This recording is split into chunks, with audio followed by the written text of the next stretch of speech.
પ્રદેશ પ્રમુખ સી.આર. પાટીલ વિસાવદરના નિયત કાર્યક્રમ દરમિયાન કૌશિકભાઈ વેકરિયાના જન્મદિવસની સરપ્રાઇઝ આપી હતી. જન્મદિવસની માહિતી મળતા જ પ્રદેશ પ્રમુખ સી.આર. પાટીલ કૌશિકભાઈ વેકરિયાના કાર્યક્રમમાં અમરેલી પહોંચ્યા હતા. વિધાનસભાના મુખ્ય નાયબ દંડક કૌશિકભાઈ વેકરિયાના જન્મદિવસ નિમિત્તે પાટીલે આપી હતી જન્મદિવસની શુભેચ્છા આપી હતી. અમરેલી તાલુકાના જાળિયા ગામમાં સિંદૂર વનનું લોકાર્પણ કાર્યક્રમમાં પ્રદેશ પ્રમુખ સી.આર. પાટીલ પહોંચ્યા હતા. ગુજરાત પ્રદેશ પ્રમુખ સી.આર. પાટીલ અચાનક કૌશિકભાઈ વેકરિયાના જન્મદિવસે કાર્યક્રમમાં હાજરી આપી તે રાજકીય રીતે સૂચક છે. સી.આર. પાટીલ સાથે મંત્રી મુકેશ પટેલ પણ પહોંચ્યા હતા. કૌશિકભાઈ વેકરિયાના જન્મદિવસ નિમિત્તે સામાજિક સંસ્થાઓ દ્વારા અલગ અલગ રીતે મોડી સાંજ સુધી આજે ઉજવણી કરવામાં આવશે. અમરેલી જિલ્લામાં ભૂતકાળમાં કૌશિકભાઈ વેકરિયા સંગઠનમાં કરેલી મહત્વપૂર્ણ કામગીરીથી પાટીલ પ્રભાવિત છે. જાળિયા ગામથી સી.આર. પાટીલ ભેસાણ જવા રવાના થયા હતા. જે કેસમી ગુજરાતી સાથે જૈનિક સુજિત્રા, અમરેલી. આજે આ વિસ્તારના લોકપ્રિય ધારાસભ્ય શ્રી કૌશિકભાઈ વેકરિયાનો જન્મદિવસ છે.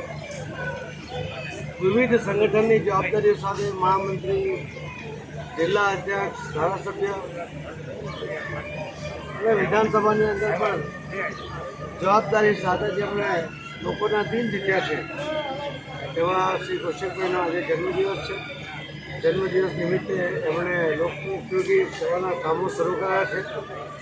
આજે સિંદૂર વન એ પણ એમણે આજે શરૂ કર્યું છે અને સાથે સાથે માનનીય પ્રધાનમંત્રી શ્રી નરેન્દ્ર મોદી સાહેબનો જે જળ સંચય જન ભાગીદારીથી જન આંદોલનમાં પરિવર્તિત કરવા માટેના જે પ્રકલ્પ છે એનો પણ આજે એક બોરથી અહીંયા શરૂઆત કરી છે. એમના વર્ષોથી એ આ બાબતમાં કામ કરતા આવ્યા છે અને આમાં પણ ખૂબ મોટું કામ કરવા માટેનો એક ટાર્ગેટ સાથે એ આગળ વધી રહ્યા છે. મારે એમને ખૂબ ખૂબ શુભેચ્છા છે.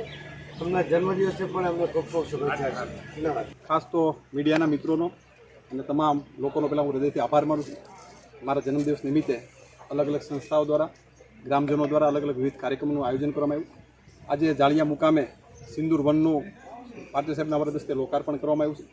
ગામ લોકો દ્વારા વિવિધ કાર્યક્રમોની ખૂબ સારી વ્યવસ્થા ગોઠવવામાં આવી હતી. આ પ્રસંગે આપણા કેન્દ્રીય મંત્રી આદરણીય શ્રી પાટીલ સાહેબ, વન મંત્રી ભાઈ શ્રી મુકેશભાઈ પટેલ તેમજ પ્રદેશના ઉપાધ્યક્ષ ભાઈ શ્રી રઘુભાઈ અને સમગ્ર અમરેલી જિલ્લાની ટીમ સાથે રહી અને સિંદૂર વનનું લોકાર્પણ કર્યું અને સાથોસાથ વોટર હાર્વેસ્ટિંગની કામગીરી જે રીતે દેશના યશસ્વી વડાપ્રધાન આદરણીય મોદી સાહેબે એક ઝુંબેશ ઉપાડી છે એમનું પણ પાટીલ સાહેબના વરદ હસ્તે ખાતમુહૂર્ત કરવામાં આવ્યું. વિવિધ પ્રસંગના કાર્યક્રમમાં જ્યારે તમામ લોકો જ્યારે હાજર રહ્યા છે ત્યારે તમામ લોકોનો હૃદયથી આભાર માનું છું અને ફરી તમામ શુભેચ્છકોનો દિલથી આભાર માની અને સૌને વંદન કરું છું.